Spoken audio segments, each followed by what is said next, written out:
Hello, my beautiful magicals, and welcome to your Mercury retrograde reading. Okay, so we've just got into Mercury now. We went on the 23rd, and we are in Mercury until the 14th of September. And what I want to say is that we've still got the 2-week shadow side after that. So we kind of only lose the whole Mercury energy at the end of September. But please don't panic about the length of that. The 2-week period after the Mercury is all about reflection on what we have worked through in the retrograde. Okay, so the energy is not as intense, but it certainly gives us a chance to do some reflection. Okay. Right, I do want to just say a couple of things. Apologies for the last couple of days. There's been a lot going on. Mercury really has been wreaking havoc with my technology.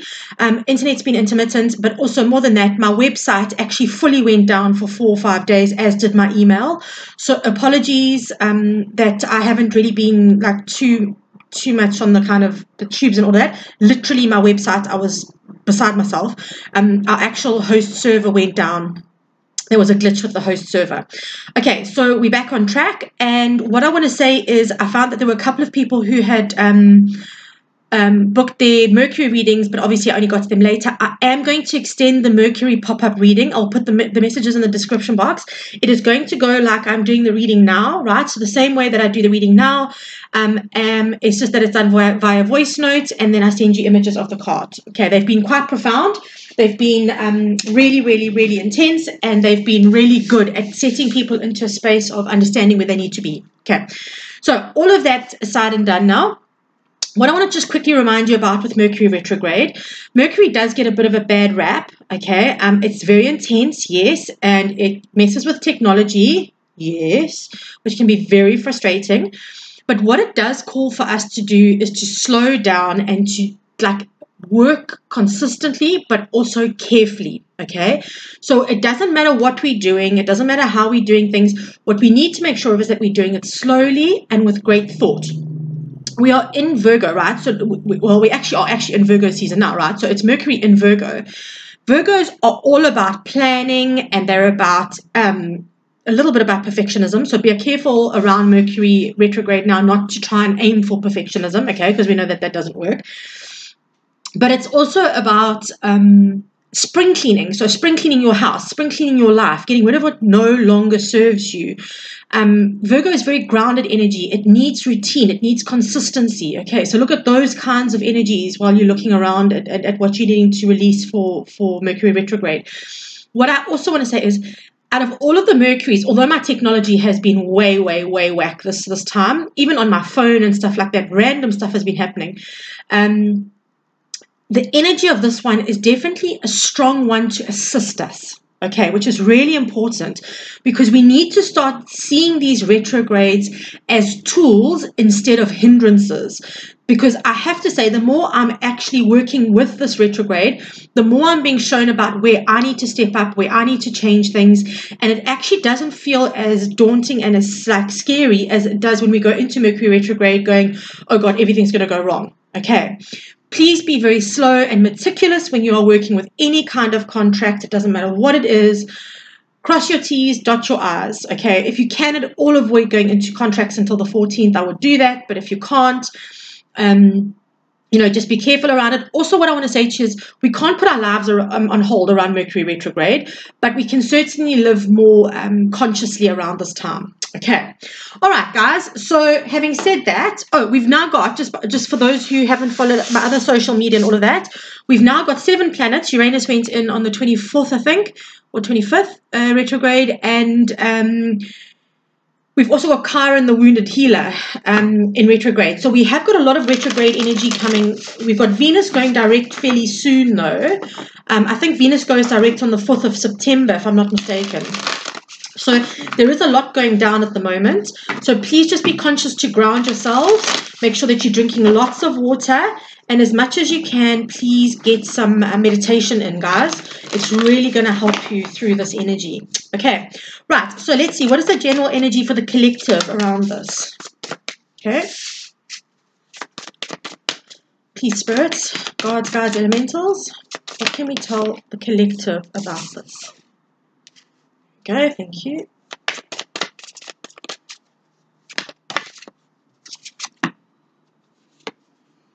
perfect. Right.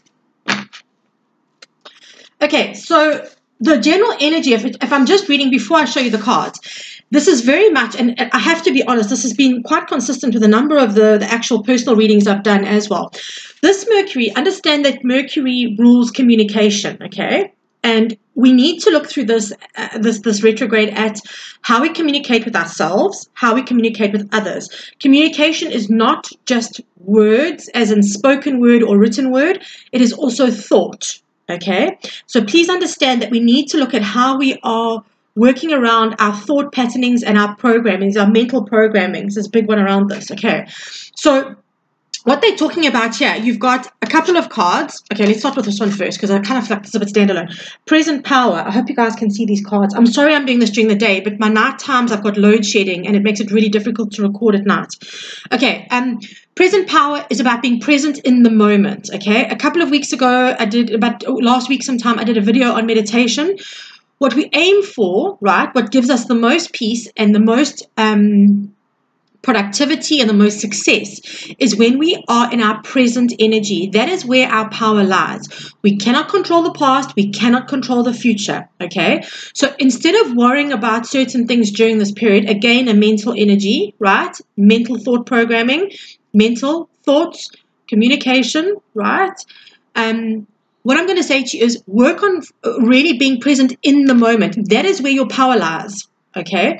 It is how you then get to delegate your energy to focus on where you need to be, on focus what's going to move you forward. All right. If you are living in either realm, then like of the past and the present, the past and the future, sorry, you're going to be a bit stuck. Okay. So I'm going to just show you the cards quickly. Consciousness of lack, deception, and playing it safe. Okay. Now, what this is telling me very, very clearly is that consciousness of lack can be about a million different things. It doesn't just have to be about money. It can be a consciousness of lack around opportunities or love or talent or creativity or soul tribe or whatever it is. Okay, we can have a consciousness of lack, support, nurturing, compassion. It could be a million different things that you feel, right?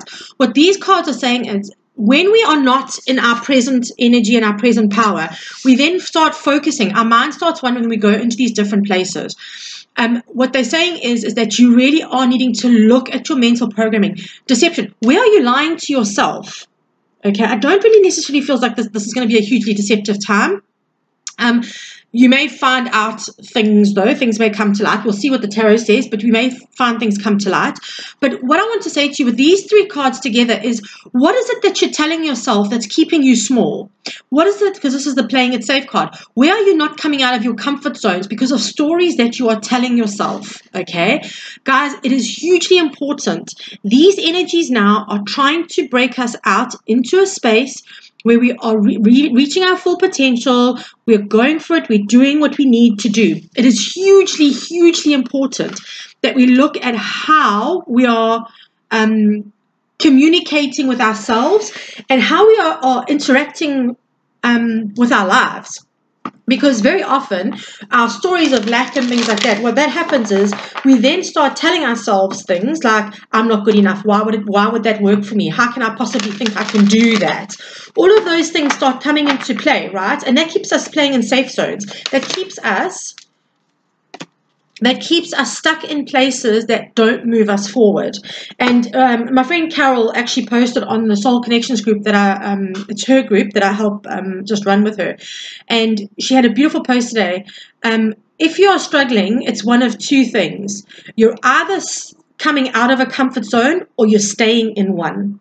And I thought that was quite a profound little catchphrase today, because I saw it just before I went on to approve a post. And I saw it now, just before I came in to do the reading. And this energy is very much about getting out of our comfort zones. Okay. So I'm asking what we need to release. Interesting.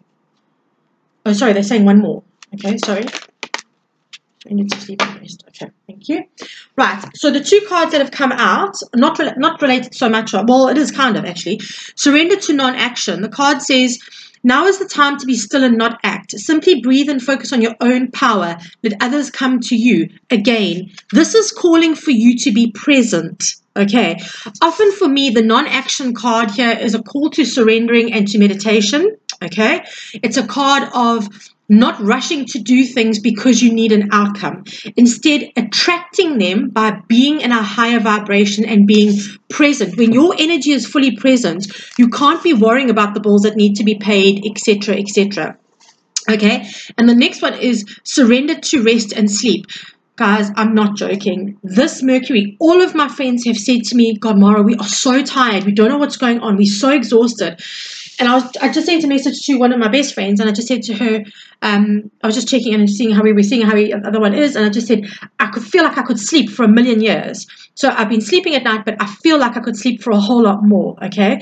Your body is going through massive shifts. This whole year, guys, has been a tough year. It's been a heavy energy year. Your body is needing the rest, okay? We're at that halfway. We're just over the halfway point in the year. It's a downhill run. But our bodies are needing to rejuvenate now to get us through the rest of the year, okay? So please just bear in mind that you are needing to rest. If your body tells you it's tired, then it is tired. And you need to listen to it. Okay, it's not about just doing. Very often when we are doing from a place of lack, we put things out into this world. We put our projects out. We put our work out. We put our thoughts and our deeds out that carry the energy of lack. So the universe reads just that lack and it sends us more of it. Okay. Sometimes taking time to rest and to rejuvenate actually raises our vibration and aligns us more with getting into a space of what we're wanting. Okay. Right, so I'm going to ask in this particular one, what do we need to be as a collective cautious of? What does the collective need to be cautious of, please, Spirit?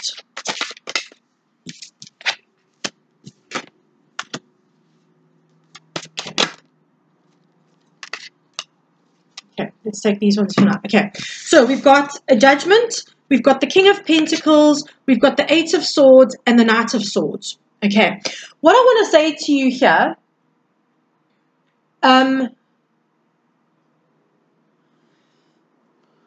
sorry, give me a second. Okay, couple of things. Okay, you'd say these are really positive cards, right? Nothing's come out negatively, but understand that when I ask the question of what do we need to be cautious of, it's acting like these cards are in the resistance position. So it's kind of acting like they're upside down. So what I'm going to say to you is be careful not to ignore, right, what you're needing to do because you're stuck in a comfort zone, or ignore the fact that you have resources available to you, right? Because in order to activate those resources, it's pushing you out of a comfort zone, all right? It's very much about looking at these kinds of energies. Again, getting out of our head. Eight of Swords means we're going to be stuck in our heads, guys. I've said this a couple of times during this reading already. Our thought processing is still a form of communication. We are telling our energy certain stories, and our energy is aligning with that. Whatever your intention is where your energy goes. So if you are aligning with the energy of worry and concern, that is what's going to happen, my angels. That's going to come at you. The Knight of Swords is seen as a fast-talking, quick acting, okay? Be cautious not to be that, okay? But also the Knight of Swords can represent lifestyle changes. So be careful not to ignore, all right, any lifestyle changes that might need to come into play. Because why? You have got the Judgment card here. It's the call to action. If you are ignoring these lifestyle changes, it may prevent you from being able to take the steps forward that you need to actually go to get to where you want to be or where you need to be. So basically it's saying just look out for the following. Make sure that you are not stuck in your comfort zones. That's hugely important. Make sure that you're aware that you actually have resources available to you. It's about now being present in the moment, right? Being present in the moment. Oh, gosh, sorry, that was kind of all over the place. And actually taking time to see. If you take some time to just surrender a little bit into non-action, taking a time and looking around you, you'll find that there are resources available to you. Get out of your head. Get out of your head and just go slow. Okay, I'm quite surprised the Seven of Pentacles didn't show up for this, and that it's telling us to be patient, because I don't think I've done a single Mercury retrograde reading where somebody hasn't gotten the Seven of Pentacles. Okay, so those are things to be cautious of. Again, comfort zones. It's a big theme. It's a massive theme throughout this this retrograde, is staying in our comfort zones, looking at the resources you've got, being able to use them, staying out of your head, and not taking action too swiftly. Okay, whether it's thought, words, or deeds. Okay, so then I ask, what actions does the collective need to take, please? What actions do we need to take, please, Spirit? What actions? Knight of Wands, Knight of Cups. So you've got 3 knights on the table. I'm just saying, that's quite interesting. And what actions do we need to take? Okay, there we go. Right. So to start with, we've got the Knight of Wands and the Knight of Cups, right? In this reading, this is normally romantic proposals and things like that. I'm not reading it as a romantic reading. It's not that at all. But this is about chasing what you want. This is about being creative, following your heart, doing the things that you love, right? Because at the end of the day, that's what this is about. Now, I'm not saying that it's possible for all of us just to give up our 9-to-5 jobs and then go off in pursuit of, I don't know, rescuing dogs or whatever it is that we want to do.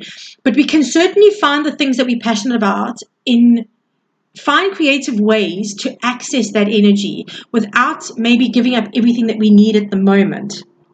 So what Spirit is saying is you need to get out of your comfort zones and start stepping into where you're wanting to be in your life, not limiting yourself, right, with thought patterns. 10 of Swords, ends of the mental cycle, letting it go. Let go of any mental restrictions you're placing on yourself, any doubts, any concerns, anything like that needs to be released at this point, right? Because why? 5 of Cups. You're not going to see the opportunities that are coming at you. You're not going to see the resources you have. Remember I said here, don't mess up your resources. You're not going to see because you're focusing on what you don't have, which is your lack mentality. I don't have this, so I can't do that. So by letting go of these mental stories that you're telling yourself, right, you're going to be able to start chasing what you want. And when you start making that plan, you put in the hard work. It's that simple. I mean, this could not be an easier reading if I tried. This really is about focusing on where you're wanting to go, getting out of your comfort zones, and then putting the effort in to actually get what you want. 8 of Pentacles is all about putting in the work, doing the work that needs to be done in order to get you to where you want to be. Okay, so let's have a look here and see. Tell me, what do we know? What do we need to know as a final outcome? What do we need to know as a final outcome, please, Spirit?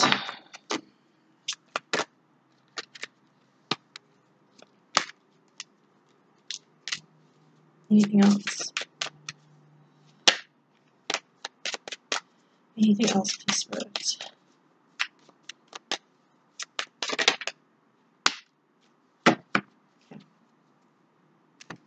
Right. Okay, so you got the 5 of Swords and the Moon. Now, I just want to say here, the 5 of Swords is, for me, the internal conflict card. This is, again, is where we go backwards and forwards in our head and we like, yes, I'm going to, no, I'm not, yes, I'm going to, but I don't think I can. That's the energy I get from the 5 of Swords, right? The Moon talks about our fears. Again, fear is not real. It's something that is constructed in our mind.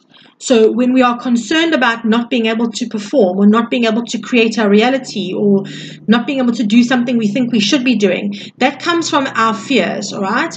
Also, just to note that I'm going to be doing the reading today. I'm going to be doing it now. After this reading is up, I'm doing the full moon reading in Pisces for tomorrow and the next day. We've got the full moon in Pisces. Beautiful, beautiful energy, but it's a powerful moon. It's a very powerful moon. So it's also about understanding your cycles here, okay? The moon, the full moon there, understanding the cycles and understanding that when you come out of the cycle of internal conflict and consciousness of lack and out of your comfort zones, you start moving over to more successful waters, and you're going to be guided by Spirit to do that. The traditional tarot has a guy on the back of a boat rowing a woman and child out of choppy waters into calmer waters. It's the same energy, right? Is that you're going to be moving forward from choppy waters. You're going to be moving into a more relaxed time. And you get your Ace of Cups. Fresh start that brings you in fulfillment and joy and love does not just have to be romantic love, but it could be that if that's what you're working with. You get your fresh start, guys. Really, really important. And it's something that's going to fulfill you emotionally. I mean, money is great. Do not get me wrong. I'm very, very, very, very fond of money. But at the end of the day, if there is no emotional fulfillment around it, money cannot replace that. It cannot replace those feelings of, it certainly makes life easier. Obviously, it makes us less stressed. I get that. But it's still not exactly, there's just no compensation for having soul joy, is what I want to say. Okay, right. Then we've got the Six of Pentacles and the Three of Pentacles. All right. So this is about, for me, in this card, Spirit is saying to me very clearly, it's about balance. Okay, and I've said this to you a million times, balance is underrated. Balance is hugely important in our lives. Hugely, hugely important in every possible way. We make better decisions, we take better steps, we just live better lives generally when we come from a place of being balanced. Okay, and you have the Three of Pentacles, which is about collaboration and teamwork, but I actually feel like the Spirit is saying this is kind of coming together with a soul tribe. So it's very much about when you step onto your path, and not that you're not on your path, but as you start stepping out of your space here of comfort zones and lack and stress and internal conflicts and all of those things, what's going to end up happening is that you will find that you will have a lot more support around you from a lot more people than you possibly expect. Okay, that's very much the energy that they're giving me, that not only will you have spirit support, but I feel like in the human realm that things will start changing for you, and that things will start, you'll start getting the backup. It's so funny because I remember saying lack can be a number of things at the beginning of the reading. And the one thing that Spirit put up was a lack of support. So for those of you that resonates with, they're actually saying here there will be support for you in every possible way. Okay, that's very much about collaboration and teamwork. Okay, guys, sending you lots of love. I will see you just now for your full moon reading. Again, I'm playing catch up after this Mercury Wi-Fi catastrophe. I'm also going to be doing a video today about crossing overs and what happens when we get to the other side. So that should be a goodie as well. Right, guys, so if you haven't subscribed, please like, share, subscribe, and I will catch you in the full moon video just now, and also the Mercury Retrograde reading is in the description box below. Sending you so much love. Have a beautiful, beautiful day.